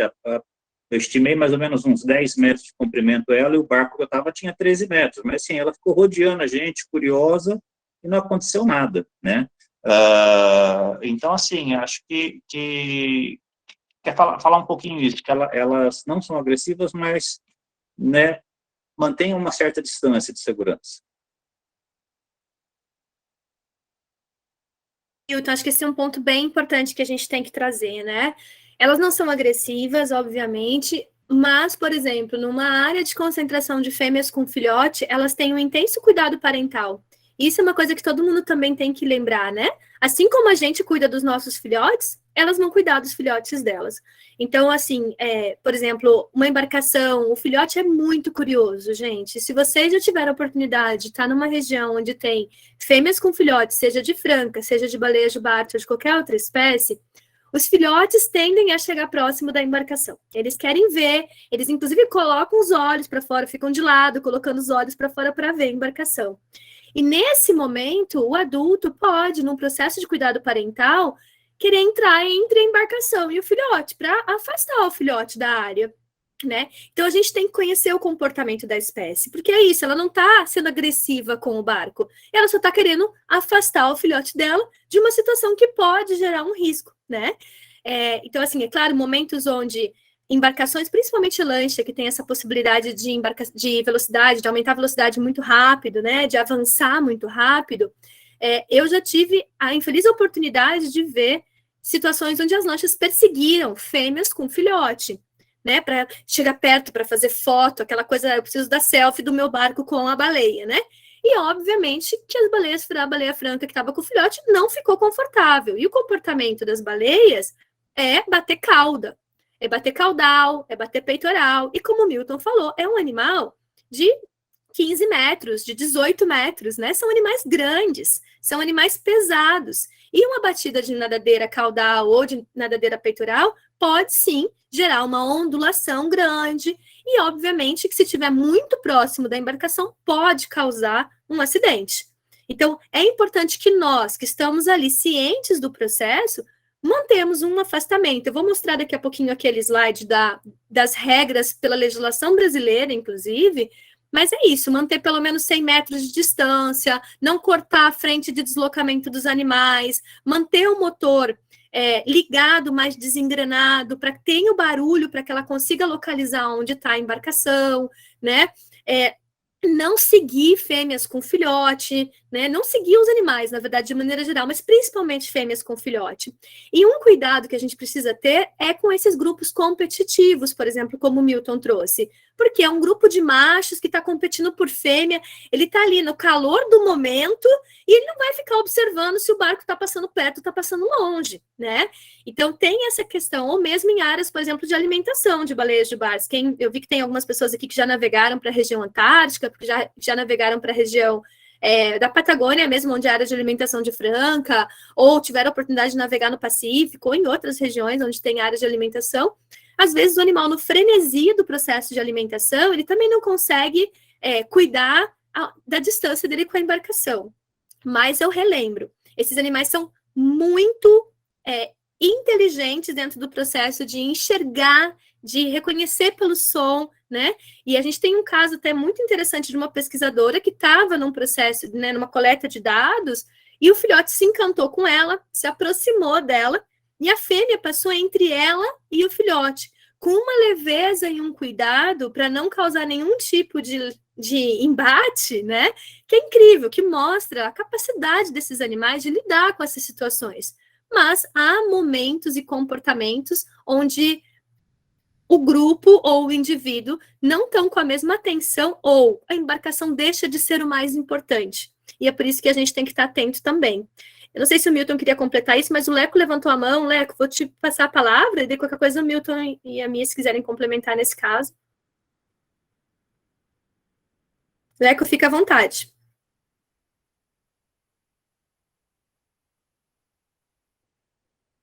Não sei se o Leco... Não estamos te ouvindo. Talvez melhor assim. Agora sim, Leco, agora a gente te escuta. Boa noite a todos. Vocês estavam falando dos pings, né, dos dispositivos para espantar os animais, e eu fiquei curioso para saber se essas novas sondas multi-beams que estão chegando no mercado, se o range de som que elas emitem, que elas usam para fazer a leitura do fundo, pode atrair, entra no range que esses animais escutam de alguma forma. E outra coisa que a Mia falou, que esse fato do Adventus pode ter sido um fato isolado, não é tão isolado, né? Eu estou aqui em Caravelas, a gente estava navegando junto até Abrolhos, e foram 3 veleiros, então, que tiveram, nesse curto período de tempo, contato com baleias, né? Um bateu, perdeu uma pá do hélice, o outro bateu, mas não aconteceu nada, bateu na proa, e aí esse caso do Adventus que veio ao fundo, né? Então, num curto período de tempo, são muitas baleias. A gente fez a navegada de Vitória para cá, a gente viu centenas e várias vezes a gente passou muito próximo. Tivemos que desviar o barco. Então, é uma rota que realmente está com esse risco de ter o contato com os animais aí, porque tem muita baleia. Graças a Deus, né? Ainda bem. Ainda bem, né, que eu escutei essa tua frase final, porque agora eu fiquei preocupado. Eu falei, nossa, mas ele é da área. Ainda bem que a gente tem bastante baleia, e isso, a gente vai ter que aprender a conviver com elas, e em algumas rotas são muito mais preocupantes em alguns períodos do ano. Lembrar isso, não é a rota preocupante ao longo do ano todo, é um período, né, que a gente vai ter que aprender a conviver com elas. Eu queria te colocar sobre essa questão das sondas, eu até fui atrás um pouco mais de informação, porque, assim, o mamífero aquático, de maneira geral, tem uma capacidade auditiva de 2 Hz a 200 kHz. É uma capacidade enorme. Mas a gente não tem audiometria, a gente não tem a informação de capacidade de escutar de cada espécie. A gente tem uma visão mais ampla, né, do conjunto. Então, eu acho que saber qual é a frequência sonora para a jubarte ou para outras espécies ainda não é uma coisa muito clara, né? E se teria aquela frequência, não só a capacidade de elas escutarem, mas se isso causaria alguma interferência para elas. O que eu posso dizer é que para as orcas, um dos direcionamentos feitos pelos pesquisadores lá do Mediterrâneo caso as orcas comecem a rodear a sua embarcação como um comportamento de pesca, de alimentação no entorno, eles orientam a desligar todos os equipamentos eletrônicos, como uma forma de diminuir esse atrativo, né, para que os animais não fiquem tão curiosos. Então, assim, eu não sei o quanto a sonda pode criar uma onda sonora na água que também vai chamar atenção. Então, independente delas escutarem né, pelo ouvido, elas podem sentir essas ondas de mais baixa frequência. Então, eu acho que isso também pode, de alguma forma, gerar um atrativo. Mas, para as baleias, eu não conheço nenhum trabalho que já testou a questão das sondas. Milton, se você puder me ajudar com isso, ou a Mia, né, o que eu posso te dizer que sons de alta de energia dissipada alta, que seriam os decibéis, eles são um problema porque eles perturbam os animais. Mas um som de baixa frequência, com baixa energia dissipada, eu não sei qual seria o efeito. Eu já vou responder as respostas no chat, tá, gente? As perguntas que estão saindo ali no chat. Já dou continuidade para elas. Não sei se o Milton quer complementar alguma coisa dessa parte da acústica. Não, na verdade, eu não sei a frequência com que essa sonda funciona, né? Mas é o que você falou. Só que lembrar, quando a gente está falando baleia aqui, de modo geral, a gente está pegando um grupo grande de bichos, né? Desde das baleias verdadeiras, que a gente fala, que são aquelas de barbatanas, que vêm para cá, passam o inverno, vão embora, até algumas espécies de golfinho que são chamadas de baleia também, né? E aí eles são completamente diferentes em termos acústicos. Então às vezes, tomar cuidado. Não falar, a baleia vai escutar isso, ou não, ela não vai escutar isso, porque de repente a gente tem que perceber quem que a gente está falando. Exato. Mas, de maneira geral, a gente pode compartilhar com vocês, pessoal, que as que são dentadas, né? As que têm dentes, que são as orcas, as cachalotes e todos os golfinhos, eles se comunicam com frequência um pouco mais alta.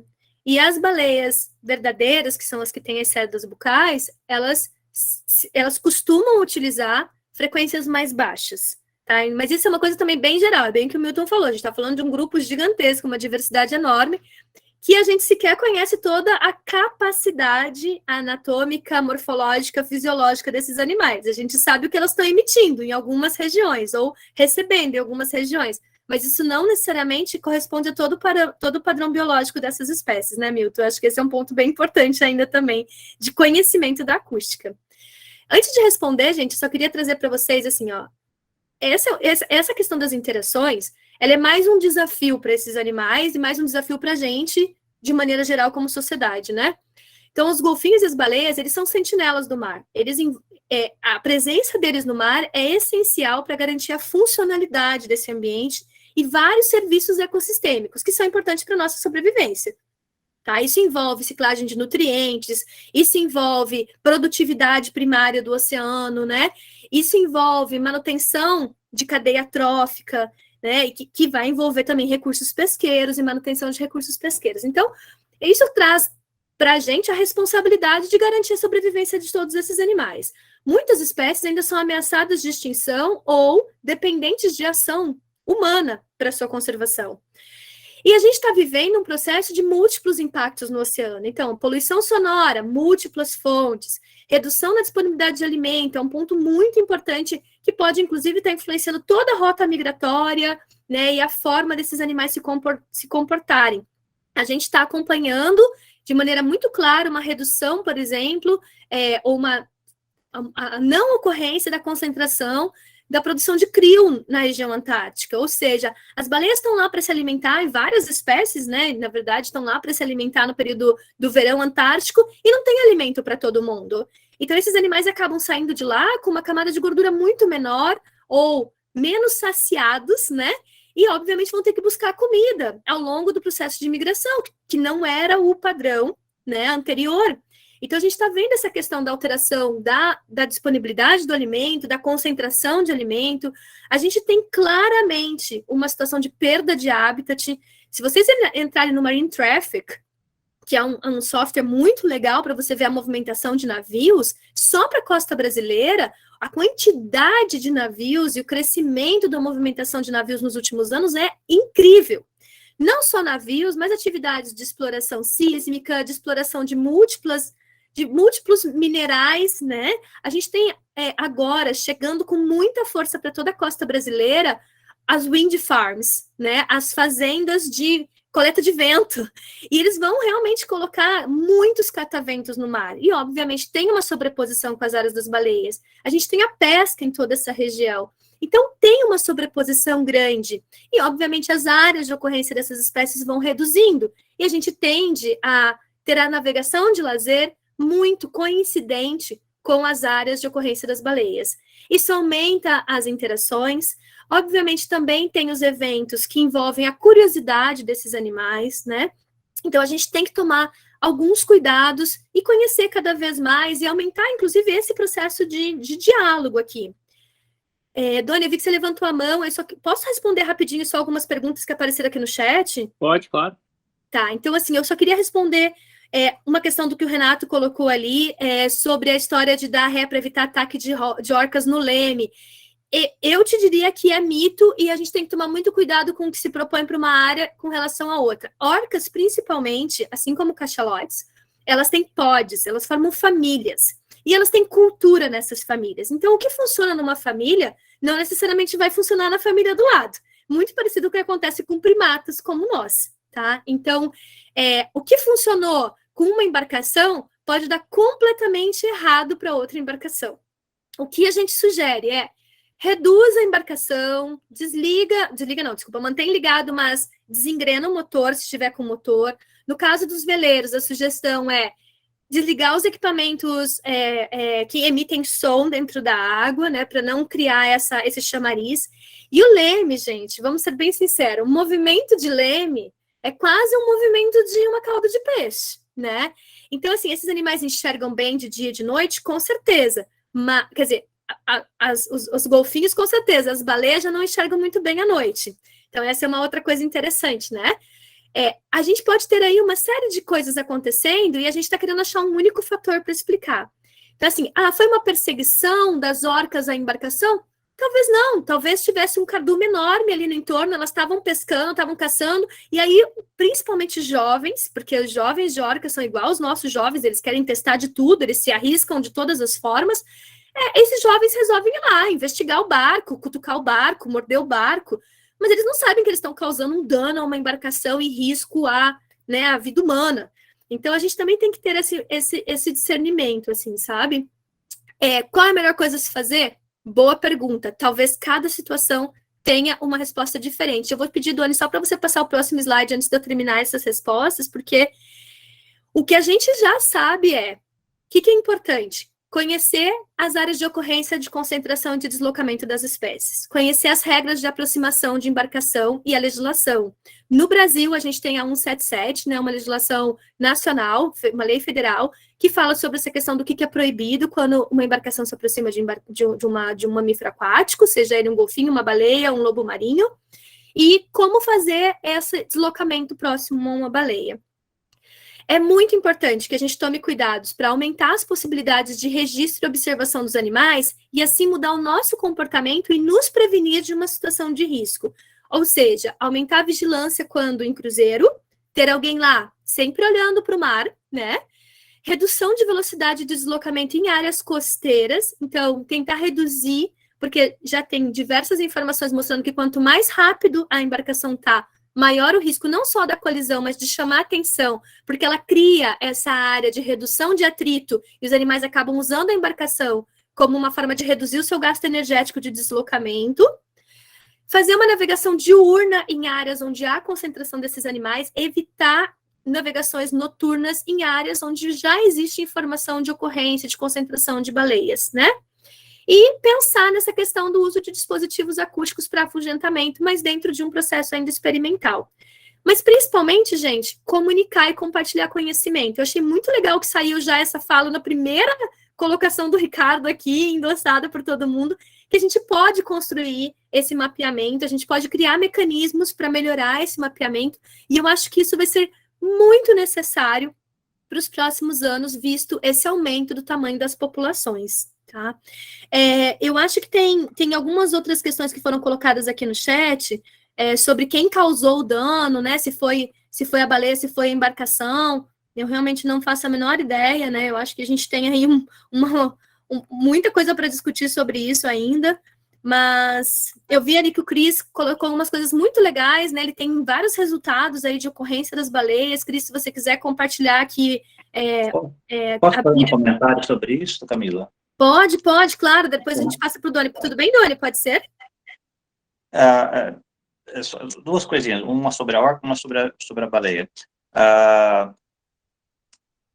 Teve esse caso agora em Abrolhos, né, da perda do hélice, de uma pá da hélice assim, do veleiro, eles viram a colisão com a baleia.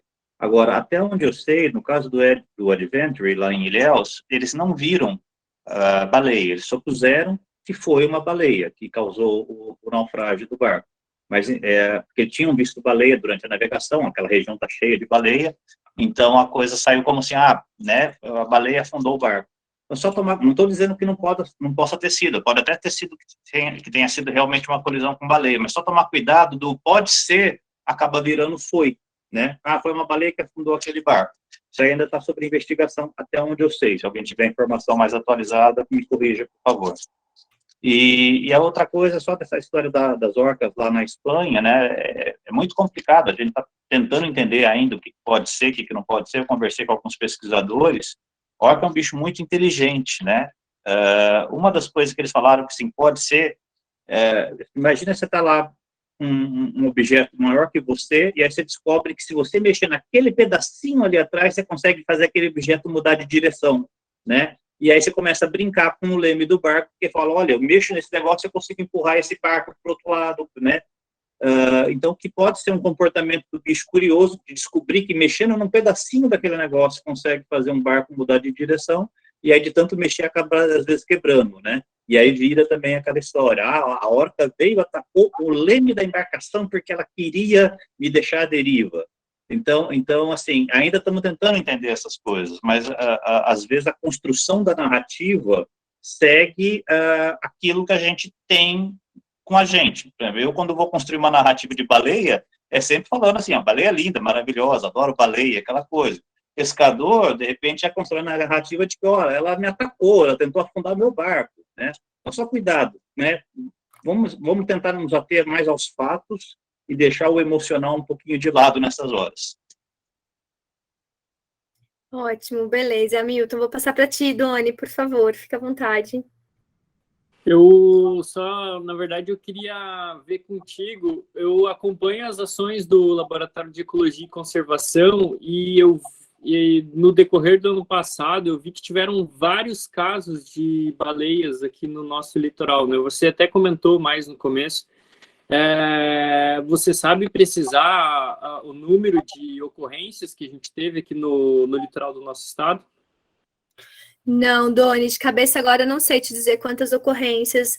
A gente não teve muitas ocorrências de animais vivos feitas pela equipe de pesquisa, mas a gente tem muito comunicado que é feito pelo pessoal, por exemplo, que faz a limpeza do casco dos navios, né? O próprio pessoal da pesca comunica a gente das ocorrências, mas eu te confesso que isso é uma grande falha que a gente tem aqui no laboratório, de ainda não ter um lugar para compilar todas essas informações que vêm de ciência cidadã mesmo, né? De informação feita pela sociedade de maneira geral.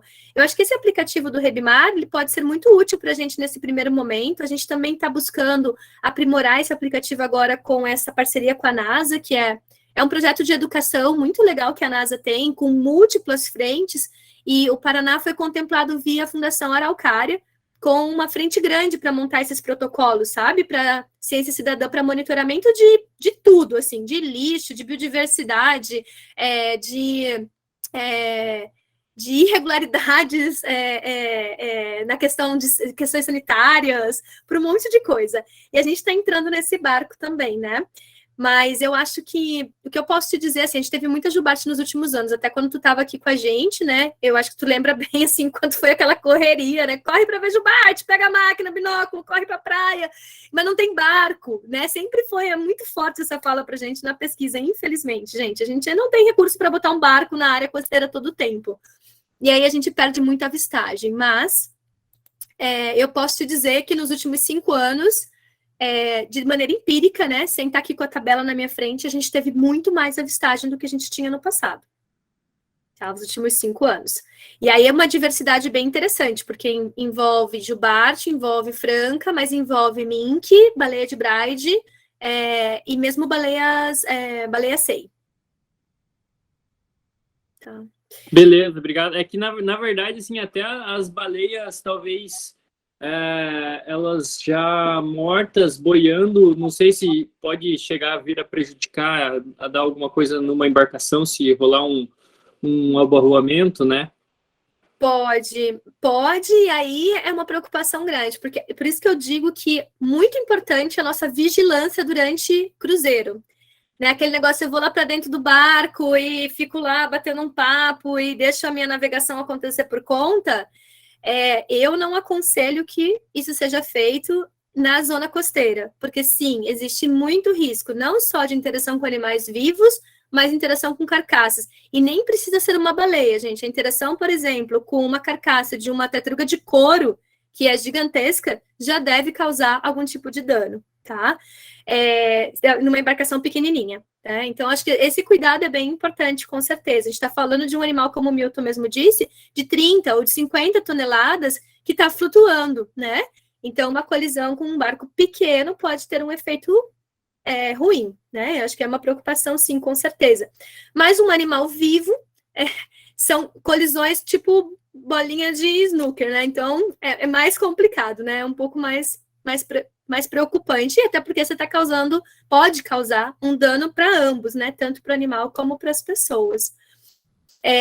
Eu acho, gente, que dessa conversa de hoje, para mim, já foi sensacional, porque já trouxe um estímulo aí, a gente precisa trabalhar com ciência cidadã. Eu acho que todos vocês que participaram, eu vi que a gente chegou a 83 pessoas aqui na live, ou seja, é um tema interessante, é um tema importante, e eu acho que todos nós que navegamos por lazer, amamos o mar, né? Amamos esse espaço, amamos a natureza, queremos estar em contato com a natureza. E a gente, não sei se todo mundo aqui sabe, mas a gente está vivendo agora a década da ciência oceânica, a década do oceano, que é para que toda a sociedade pare para olhar para o mar, olhar para o oceano, olhar para a biodiversidade e entender o quanto todo esse ambiente, essa complexidade de relações ecológicas é essencial para a manutenção da nossa vida humana, né? Então, eu acho que a gente, como cidadão, né, e dentro de uma visão de cultura oceânica mesmo, que a gente tem que divulgar e tem que fazer acontecer nesses próximos 10 anos, como parte das próprias ODS, né, dos Objetivos de Desenvolvimento Sustentável, eu acho que a gente pode dar esse passo aqui no Estado, que é nos integrarmos para criar esse grande mapeamento participativo aí, que vai envolver o dado científico que a gente coleta na universidade, mas vai envolver o dado coletado por vocês que estão embarcados, que estão no mar, que estão vendo os animais. E eu acho que a gente pode pensar muito além das baleias, a gente pode integrar os dados dos golfinhos.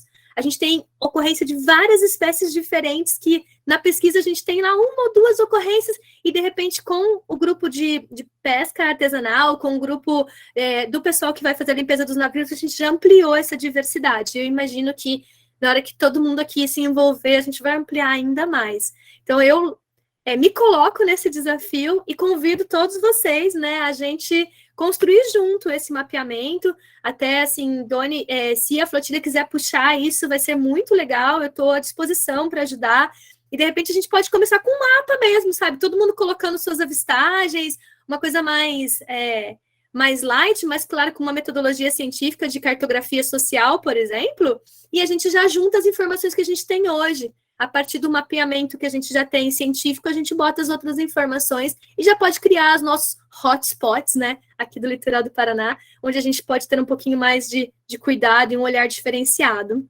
O Marco colocou no chat da live sobre a questão de usar o Navionics para esse tipo de informe, né? Isso seria uma coisa bem interessante, talvez até de a gente realmente levantar essa questão com os desenvolvedores do aplicativo para que ele como se ele pudesse trabalhar como o Waze trabalha hoje. Hoje você consegue avisar aos motoristas locais que, por exemplo, tem um carro parado no acostamento. Isso é um perigo, isso é um risco, né? Uhum. Então, se você pudesse, numa travessia de cabotagem, né, uma navegação de cabotagem, poder marcar onde você está, número de baleias, qual a direção que elas estão seguindo, isso aí talvez até poderia vir ajudar aos outros navegantes da área, né? Com certeza, Doni, achei muito legal a ideia do Marcos, até coloquei ali, vamos ver, de repente, abrir uma conversa com o Navionics, né, para ver a possibilidade e o interesse deles de ter uma ferramenta dentro do aplicativo onde você clica lá, fauna marinha, não precisava nem ser baleia, pode ser fauna marinha, né, e a pessoa já tem uma informação de, peraí, eu tenho que estar mais atento nessa área, né? E assim, se vocês puderem e quiserem, né, e puderem usar o aplicativo do Rebimar nesse primeiro momento para começar a colocar as avistagens de vocês, é bom que a foto já vem com a coordenada geográfica e a gente já pode começar a somar essas informações das avistagens, né?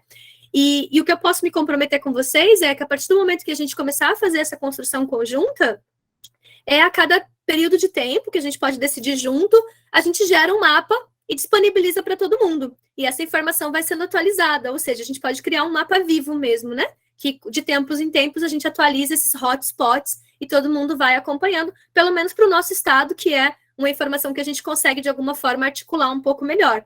Eu sei que o pessoal lá de Ilhabela tem feito isso já, tá? O pessoal, o Júlio, não sei se vocês conhecem, mas ele faz parte do Yacht Clube de Ilhabela, tem algumas embarcações ali. Ele criou esse projeto, que é o projeto Baleia à Vista, e é um projeto de ciência cidadã. Ele é um empresário de São Paulo, ele não é da área de pesquisa, e ele criou essa rede de comunicação com o pessoal do Yacht Clube, né, Milton? Acho que até o Milton está lá também a convite do Júlio, né? Vai participar de uma discussão juntos também, né, Milton? Eu acho que sim, acho que sim. E é isso, assim, eles têm conseguido avançar nessa conversa com a sociedade, que eu acho essencial. Não sei, Milton, você quer trazer alguma palavra em relação a isso? Acho que a Mia queria falar, porque ela tá para sair aí. Desculpa, perdão, Mia, e depois o Paulo César também está com a mão levantada. Perdão, gente, eu não tinha visto aqui. Oi, pessoal, desculpa, eu vou ter que sair mesmo, que eu preciso embarcar. Mas assim, eu fico um pouco chateada, na verdade, porque nas minhas palestras eu sempre falo das baleias jubartes, né? Eu sou apaixonada pela biodiversidade, pelos animais, eu viajo muito para ver animais, né?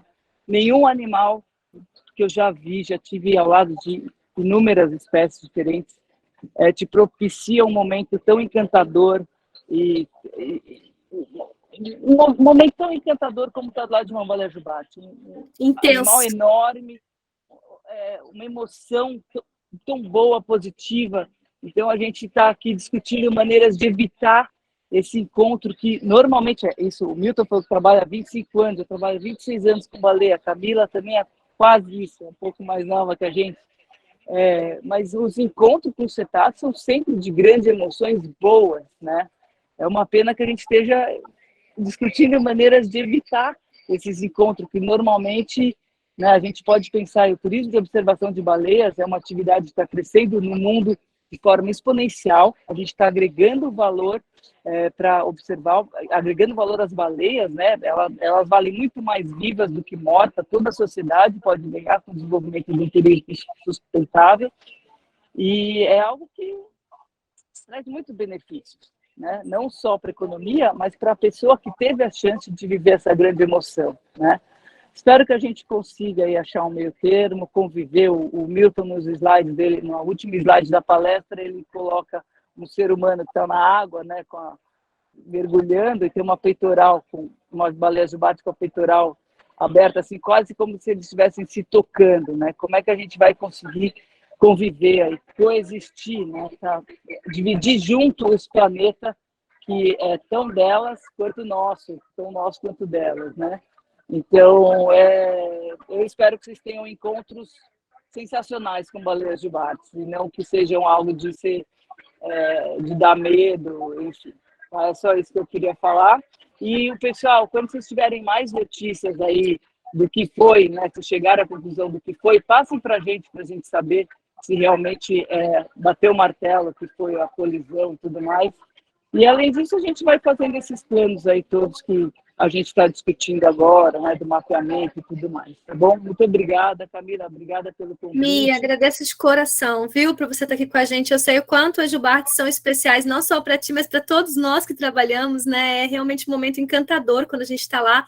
E eu acho que é isso, a gente não tem que discutir não encontrar as jubartes, a gente tem que discutir como é que a gente faz quando a gente encontra elas, para que a gente tenha o melhor momento da nossa vida e elas também saiam dali no melhor momento e com vida, né? E eu acho que é esse o desafio que a gente tem para os próximos anos. Muito obrigada, Mia, por estar com a gente, mesmo aí do aeroporto, eu agradeço de coração. E quando vier navegar no Paraná, avisa a gente, tenho certeza que a flotilha aí vai adorar compartilhar outros momentos contigo, viu? Mia, muito obrigado por você participar da nossa live aqui. Foi muito legal a sua participação mesmo. Boa viagem aí para você. Doni, a Mia Tchau, tem o gente. tango. Valeu, obrigada. Tá lá em Paranaguá, viu? Só para tu saber. Ela tá com Olha- barco aqui também. Aham. Olha só que legal. Que Legal, né? Não Aham. tá mais, tá? O barco não tá Ô, mais. Então, Camila, já Mia? deixamos Camila, dessas vou precisar águas. sair Já tá também. aqui. Ai, Mia, que pena, mas venha novamente, viu? Eu vou, É vou passar. maravilhoso aí. Tchau, tchau, Camila. gente. Valeu, obrigado. Tchau. Vou passar para você, Milton, que eu vi que você também precisa sair, só já está com só falar horário. que eu vou precisar sair também, mas dizer assim, o Instituto Baleia Jubarte está à disposição para vocês, quem quiser mais informação sobre onde tem ocorrência, concentração, esse tipo de coisa, pode entrar em contato com a gente, tem nosso site, tem as mídias sociais, eu também tenho meu website também, e, enfim, fiquem à vontade para entrar em contato, a gente está aqui mesmo para achar formas de convivência harmoniosa entre as baleias e a gente. Um abraço a todos, boa noite. Muito obrigada, Milton. Valeu, Milton. Agradeço de coração por nos atender, mesmo no meio da sua correria aí. Eu sei que você mal conseguiu se hospedar no hotel e já veio atender a gente. Incrível, gente. Eu queria só reforçar isso, sabe? O Milton e a Mia têm um histórico de trabalho com as baleias de muitos anos. E com certeza foi um momento ímpar para a gente poder ter os dois aqui hoje discutindo com a gente. E eles realmente são muito abertos. Sempre que vocês tiverem dúvidas, podem levar para eles, que com certeza eles vão fazer o máximo possível para atendê-los. Eu queria passar para o Paulo César, que ele está com a mão levantada para falar. Desculpa, Paulo. Tranquilo. Boa noite. Não, é mais uma curiosidade, porque eu fiquei realmente surpreso com o número, né, de baleias. A gente percebe, lógico, que houve esse crescimento, mas não sabia que era tanto. E, em função disso, existe um projeto, foi realizado um estudo de impacto ambiental do petróleo, das plataformas lá fora do pré-sal. Conheço uma empresa que a gente trabalha com isso já há mais de 40 anos, e eu conheço pessoal que trabalhou, que fez esses estudos e que hoje desenvolve os programas ambientais. Eu queria saber se vocês têm a questão das baleias, será que não entrou nessa... que tem um investimento enorme dos programas ambientais. Tem sim, Paulo. Entrou sim. A gente aqui no Paraná tem o projeto de monitoramento de praias, que envolve o monitoramento das baleias encalhadas, que a UFPR coordena esse projeto aqui no trecho do Paraná, mas tem instituições, são 14 instituições atuando no Sudeste e Sul do Brasil, em toda a área da Bacia de Santos, né? E tem o projeto de monitoramento de cetáceos, que é o PMC, que até mandei agora o link aí para vocês, que também executa a avaliação da presença das baleias e dos outros golfinhos na região da Bacia de Santos, cobrindo a região a partir dos 30 metros de profundidade até a exórbita de quase 3 mil metros. Tá? Eles trabalham com sobrevoo, com navio, mas como o custo dessas saídas são bem maiores, eles têm saídas espaçadas no tempo, né? Então, são saídas bimestrais, trimestrais, né? E os mapas que eles produzem já estão disponíveis. Inclusive, o banco de dados, ele é público, tá? Então, vocês conseguem entrar lá e ver toda a distribuição das espécies nessa região. A questão é que na plataforma interna, principalmente nessa região entre o sul de São Paulo e o norte do Paraná, a gente tem essa extensão da área rasa. E aí a grande maioria dos animais não passa nessa área, ou, estou falando das baleias, né? Passa ao largo dessa área. Então, são poucas as ocorrências que eles tiveram de baleias nesse trecho. Eles têm muita ocorrência de golfinho, tá? Inclusive, golfinhos marcados também para rastreamento por satélite usaram com frequências a região de Currais, por exemplo. Mas tem um projeto acontecendo sim, Paulo, e eles estão a milhão aí com um monte de coleta. Quem executa é um grupo de parceiros nossos, inclusive, né? A gente trabalhou em conjunto muitos anos. O coordenador geral é o Leonardo Vedequim, que foi meu colega desde a graduação. Então, é um projeto muito legal mesmo que vem sendo realizado. É bom saber. Legal. Está acontecendo, Paulo. A gente está aí dando conta dessa condicionante ambiental e eu espero que a gente possa continuá-la por muitos anos, porque gerou informações incríveis. Incríveis. Renato, desculpa, você está com a mão levantada. Por favor, fique à vontade. Você trouxe várias perguntas ali, acho que eu não consegui responder todas. Aproveita. Não, mas não, acho que foram respondidas sim. de uma maneira ou de outra, mas eu fiz uma pergunta lá no chat, acho que vocês não viram, que eu baixei um aplicativo aqui, que é o Whale Alert, mas eu não usei ainda, né? Mas ele se propõe exatamente a isso, né? Se você avista uma baleia, você marca ali, tem as coordenadas, você diz se ela está viva ou se ela está ou dormindo ou morta, né? E isso é compartilhado, né, com quem está navegando ali, e aí você consegue fazer esse rastreamento, né? Eu queria saber se alguém já usou, se isso se funciona, se é bom, se não é. Mas para Renato, que me contou ele, viu? Eu já entrei lá no site, já fui dar uma olhadinha, eu até compartilhei na sequência da tua mensagem o aplicativo, o link do aplicativo, mas eu nunca usei, então eu não sei o quanto ele é funcional. O que eu estava vendo nos comentários ali, são vários comentários positivos, mas que atualmente ele está dando um pouco de bug, assim, está demorando muito para entrar os registros, então não é automático. Imagino que ele precisa ter conexão, né? Porque ele sim, e deve ter um tempo também de validação da interação, porque a maior parte dos aplicativos, eles têm isso. Eles não colocam no site já, quando você publicou, provavelmente passa por uma validação de especialista antes de entrar, sabe? Para não correr o risco de ter um monte de dados com critérios de assertividade diferentes, sabe? Entendi, eu vou testar ele agora no... Vou testar também, eu adorei, já vou testar. E tem um chamado Marine Litter também, que eles não só pegam os lixos, mas eles pegam a corrente de fauna marinha, que eu também já baixei ele, agora eu vou testar também.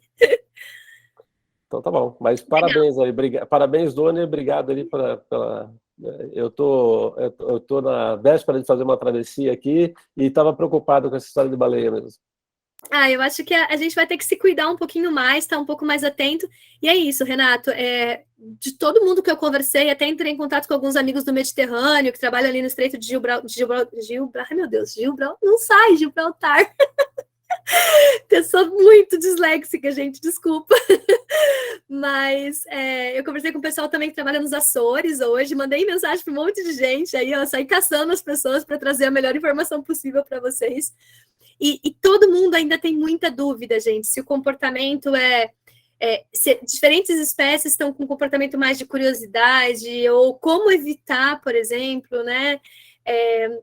Acho que a gente ainda tem muita dúvida em termos científicos, e vai ser muito bom estreitar essa relação com quem está velejando, para saber o que deu certo e o que deu errado, né? Quando as pessoas testaram desligar o motor, ligar o motor, desligar o equipamento acústico, né, a sonda, ligar de volta. Ligar o motor, no mínimo, se ela estiver dormindo, ela pode acordar e sair da frente, né? Eu acho assim, ligar o motor é a regra, para o Brasil essa é a regra, é manter o motor ligado, tá? Só desengrenado para não correr o risco do hélice pegar nos animais, né? E é uma forma de talar o barulhinho e o animal se tocar da onde está a embarcação e de alguma forma ter a opção de se afastar.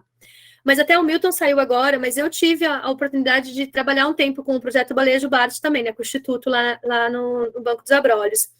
E eu me lembro, por exemplo, de um filhote que ficou muito curioso com o nosso barco, ele vinha, ele se encostava, ele roçava na embarcação.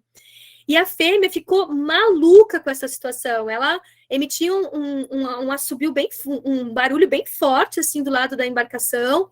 Ela mergulhava por baixo do barco, saía do outro lado, emitia o som super alto de novo. E ela ficou ali super incomodada, chamando o filhote. E quando o filhote deu um pouquinho de espaço da embarcação, ela surgiu no meio, assim. E aí afastou o filhote. Claro, fica todo mundo tenso nesse momento. É lindo, é um momento encantador, mas você fica preocupado também de não machucar os animais, né? E, claro, de não colidir, estava com um barco com 20 pessoas, no nosso caso ali, né, trabalhando. Então, é um cuidado, sim, é uma preocupação, mas a gente acha que ainda tem um desafio bem grande de saber o que exatamente fazer, além dessas regras que já estão dispostas na literatura e na legislação, né. Até, Doni, se puder passar o último slide para mim, eu te agradeço, que era só, deixando para vocês, pessoal, essa é uma iniciativa internacional de tentar trazer para um único site todas as informações que há sobre whale watching, né, sobre observação de baleias, as técnicas que estão sendo usadas, como fazer esse manejo, as regras existentes. E eu achei muito legal, porque naquele tópico ali, Preparing for a Trip, eu acho que é muito interessante, porque ele traz para cada país, assim, que espécies podem ocorrer, o que é mais comum em cada região. E aí a gente pode também se preparar, principalmente para uma viagem de longa duração, de grandes distâncias, o que eu posso, com quem que eu posso me encontrar, né? E que comportamentos eu posso esperar dessas espécies. Então, eu achei ele bem interessante. E por último, Doni, era só um obrigada mesmo. Eu acho que a gente tem muitos pontos ali que foram trazidos, até o Álvaro trouxe uma coisa bem legal, que foi sobre se orcas e baleias ocorrem na mesma área. Baleia é comida de orca, tá? Então, orcas caçam em grupo e comem baleias, e filhotes de baleias, principalmente. Então, esses ataques em grupo de orcas ocorrem onde há concentração de baleias. A gente costuma ver orcas aqui no Paraná no período de inverno, quando tem baleias, pinguins e lobos marinhos, que são alimentos dessas baleias, principalmente das transeuntes, que são essas baleias que migram, né, que se deslocam entre áreas. Então, sim, baleias e orcas usam a mesma área. E normalmente elas estão comendo.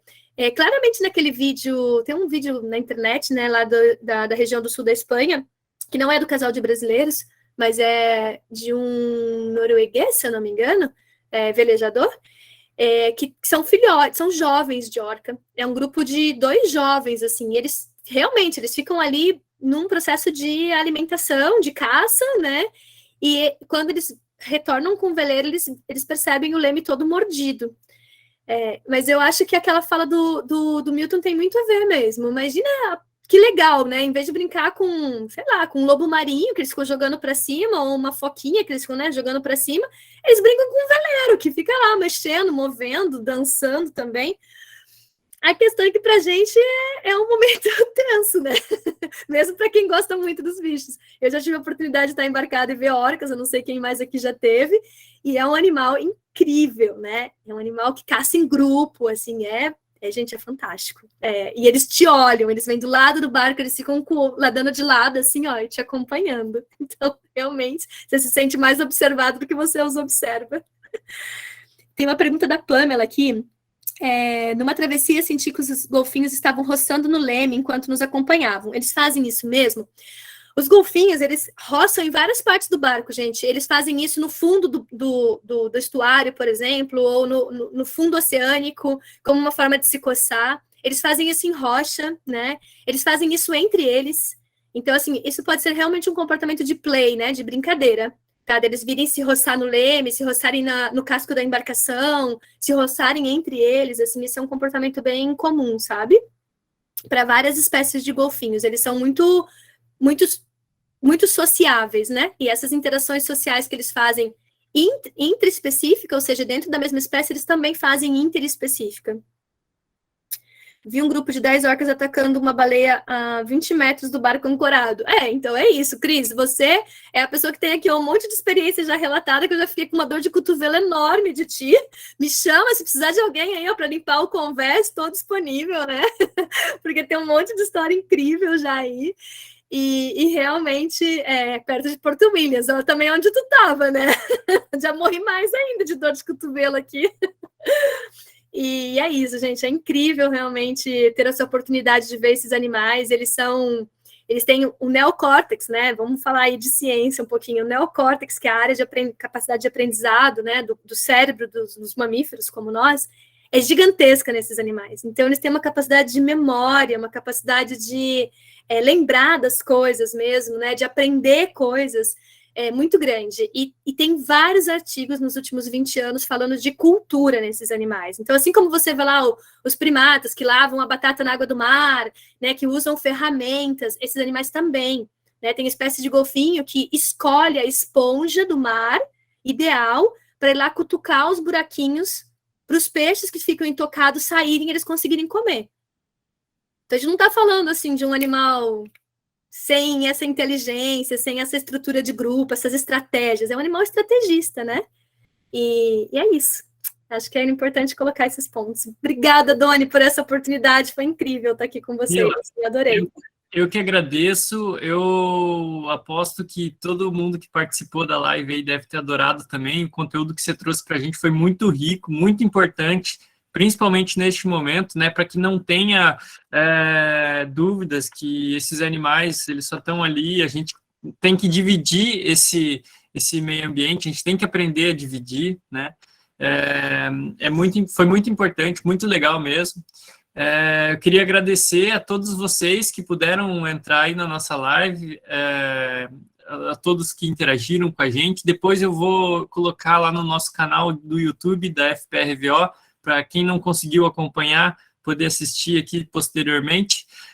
Novamente, Camila, muito obrigado. Obrigado por você ter convidado a Mia, convidado o Milton também. Pô, duas pessoas nota 1000, assim, sobre o assunto, né? Muito legal mesmo. Legal, gente. Fico muito feliz de poder participar com vocês.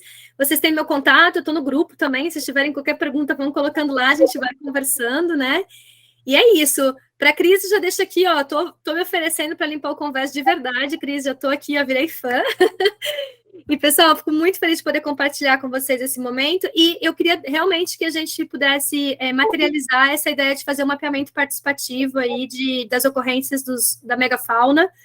Essa é uma proposta que a gente tem para um projeto novo que a gente está submetendo, e acho que antes disso a gente já pode consolidar essas ações aqui no grupo. Vai ser muito bom poder contar com os olhos de todos vocês no mar e com esse conjunto de informações.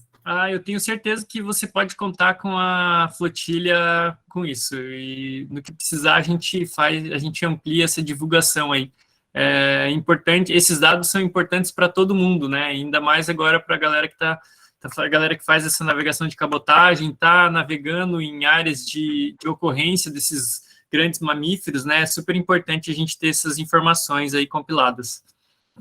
Muito legal, fico bem feliz. Gente, muito obrigada, e qualquer coisa me chamem ali no grupo também, estou à disposição. E bora fazer uma década do oceano aí bem integrativa. Show de bola. Obrigado, Camila. Boa noite para você. Valeu, boa noite, gente. Boa noite a todos. Até uma próxima. Tchau, tchau. Até a próxima.